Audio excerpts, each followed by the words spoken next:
மறைந்த பகுஜன் சமாஜ் கட்சியின் மாநில தலைவரான ஆம்ஸ்ட்ராங்கின் உடல் எங்கு அடக்கம் செய்யப்பட உள்ளது என்பது தொடர்பான விசாரணை இன்று காலை முதலே தொடங்கி நடைபெற்று வந்தது. இந்நிலையில் அந்த அனுமதியானது கட்சி அலுவலகத்தில் அவரது உடலை அடக்கம் செய்வதற்கான அனுமதியானது தொடக்க முதலே இல்லை என்ற ஒரு பதில்தான் கிடைத்து வந்து, ஏனெனில் குடியிருப்பு பகுதிக்குள் இருக்கக்கூடிய பகுதி என்பதன் காரணமாக.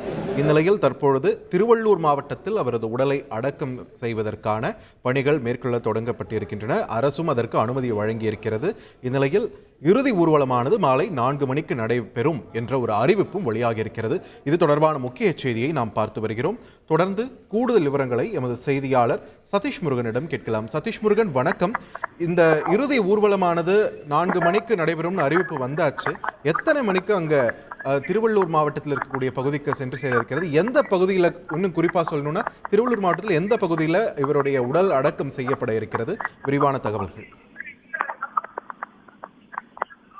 வணக்கம். படுகொலை செய்யப்பட்ட பகுஜன் சமாஜ் கட்சியினுடைய மாநில தலைவர் ஆம்ஸ்ட்ராங்கினுடைய உடல் எங்கு அஞ்சலி செலுத்தப்பட வேண்டும் என்பது குறித்தான விவாதங்கள் நீதிமன்றத்தில் இன்று நடைபெற்று வந்த சூழ்நிலையில ரெட்டிஸ் மற்றும் திருவள்ளூர் இடையே இருக்கக்கூடிய சொத்தூர் என்கிற பகுதியில அவரது உடல் அடக்கம் செய்யப்பட இருப்பதாக தற்போது இந்த இறுதி மரியாதை செய்யும் இடத்தில் நிர்வாகிகள் அறிவித்து வருகின்றனர்.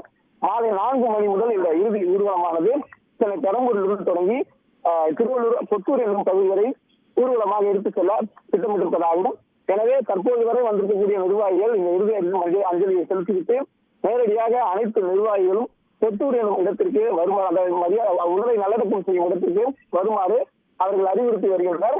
எனவே தொடர்ந்து ஆயிரக்கணக்கான பிஎஸ்பி நிர்வாகிகள், தொண்டர்கள் அவருக்கு அஞ்சலி செலுத்தி வருகின்றனர்.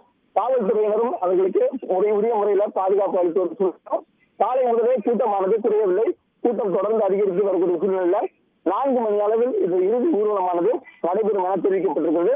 அதே போல பௌத்த மத தொடர்பாக இவர் ஏற்கனவே பல்வேறு விழிப்புணர்வு மற்றும் பல்வேறு நடவடிக்கையில் ஈடுபட்ட சூழ்நிலையும் பௌத்த மதத்தை தழுவியதாலும் இவரது இறுதி ஊர்வலத்தில் பௌத்த முறைப்படி நடத்துவதற்கான அந்த ஏற்பாடுகளும் செய்யப்பட்டிருப்பதாகவும் தெரிவிக்கப்பட்டிருக்கிறது. நன்றி சதீஷ் முருகன். செய்திகளை உடனுக்குடன் தெரிந்து கொள்ள உடனே சப்ஸ்கிரைப் பண்ணுங்க.